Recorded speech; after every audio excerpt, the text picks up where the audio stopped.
Assalamualaikum warahmatullahi wabarakatuh. Jumpa lagi dengan saya Muhammad Saddam Munafir.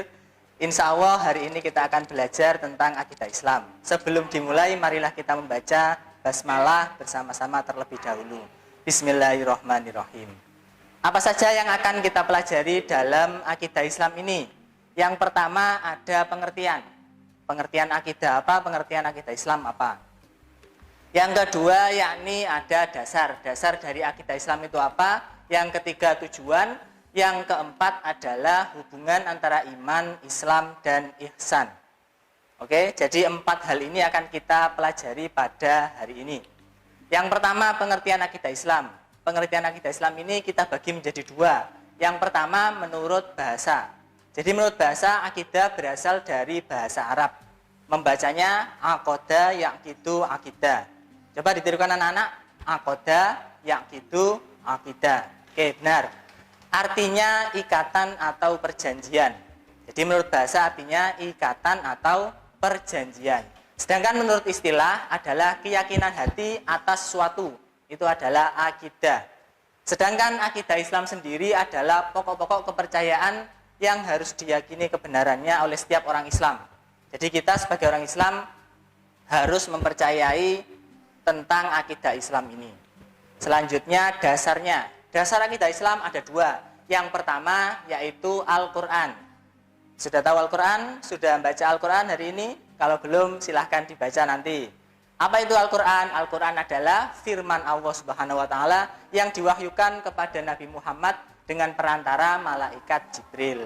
Masih ingat dengan malaikat Jibril? Salah satu tugasnya adalah menyampaikan wahyu. Oke, yang kedua adalah hadis Nabi. Hadis Nabi ini adalah segala ucapan, perbuatan, dan sikap diam Nabi atau takrir. Jadi hadis Nabi ini adalah kedudukannya nomor 2 dari Al-Quran.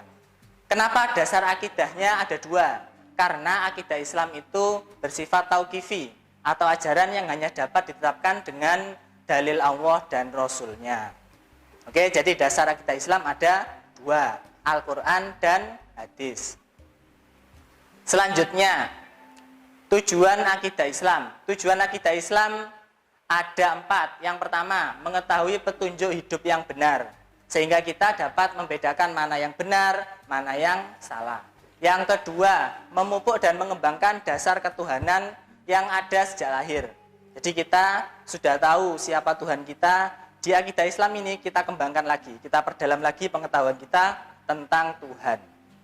Selanjutnya yang ketiga memelihara manusia dari kesyirikan. Apa itu syirik? Syirik itu menyekutukan Allah. Nanti ada contohnya. Yang keempat menghindari diri dari pengaruh akal pikiran yang menyesatkan. Kadang-kadang kita berpikir di luar kemampuan kita. Kadang-kadang kita berpikir Allah itu bagaimana dan seterusnya. Berikut contohnya pikiran yang menyesatkan. Pada zaman dahulu ada umat yang menyembah api. Namanya umat Majusi. Ini termasuk syirik atau menyekutukan Allah. Kemudian ada lagi menyembah lautan. Ini di Pulau Jawa ada menyembah Nyi Roro Kidul. Ini juga syirik. Yang ketiga menyembah batu juga ada. Tidak tahu ini di mana. Yang keempat menyembah pohon. Tidak tahu pohon apa, tapi disembah. Menganggap bahwa pohon ini mempunyai suatu kekuatan.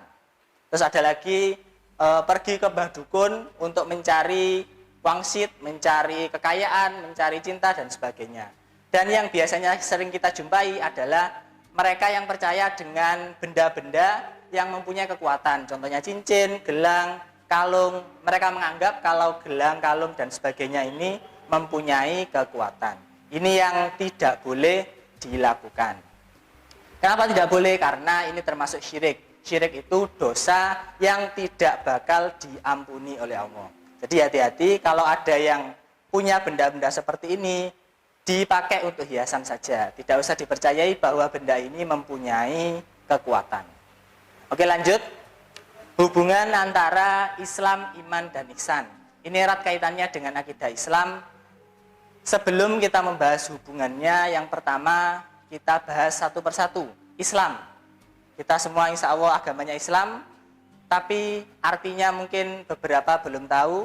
Islam menurut bahasa artinya adalah patuh, tunduk, selamat, dan menyerahkan diri. Sedangkan Islam menurut istilah adalah agama yang mengajarkan manusia agar berserah diri dan tunduk kepada Allah Subhanahu wa taala. Orang Islam dinamakan muslim.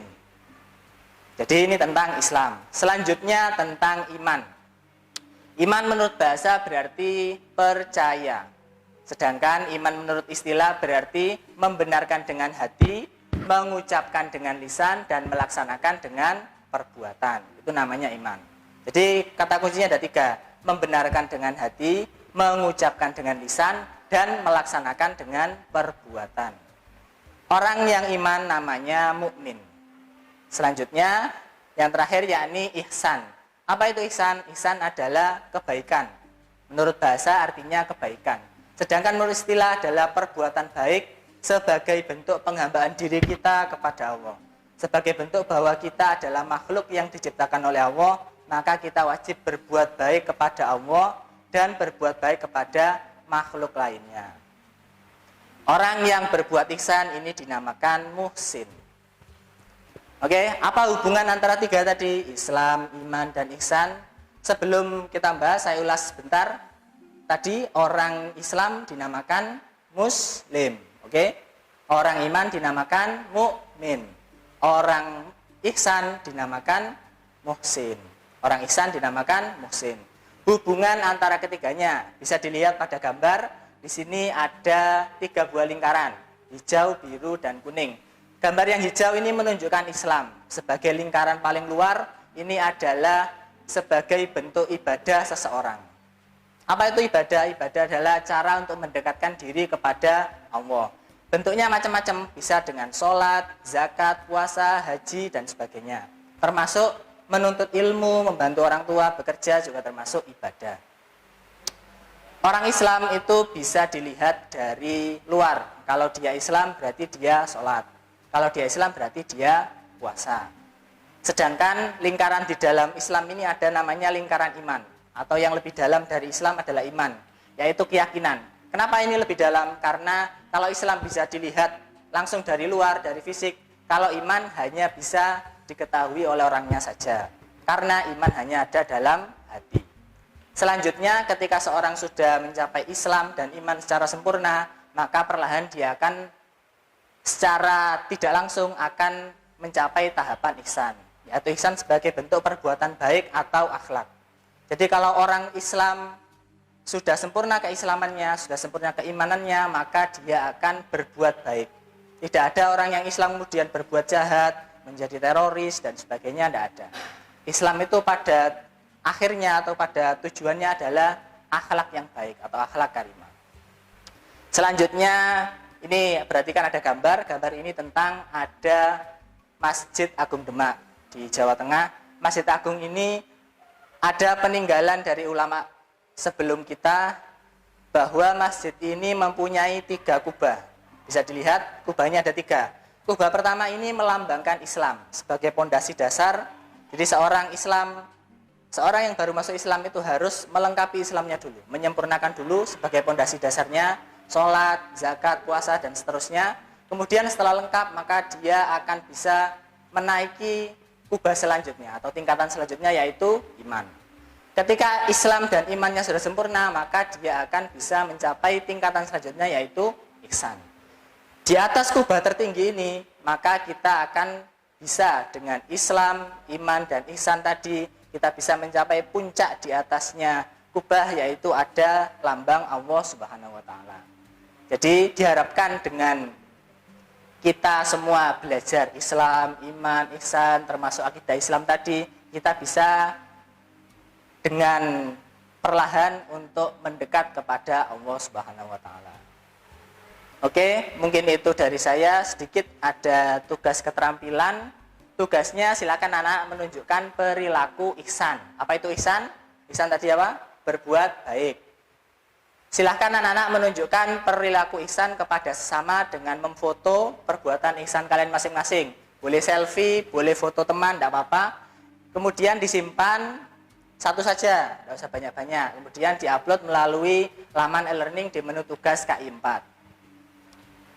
Contohnya ini ada, di sini gambar seorang sedang membantu orang tua menyeberangkan jalan. Ini termasuk perbuatan ihsan kepada sesama. Sesama itu bebas. teman, orang tua, tetangga, dan sebagainya. Ya, mungkin itu dari saya, pelangi setelah hujan. Semoga setelah adanya hujan atau wabah atau musibah pandemi corona ini, kita akan menemukan pelangi, kita bisa berjumpa lagi, kita bisa belajar sebagaimana selayaknya. Sekian dari saya, selamat beraktivitas, jaga kesehatan, dan jaga sholat 5 waktu. Assalamualaikum warahmatullahi wabarakatuh.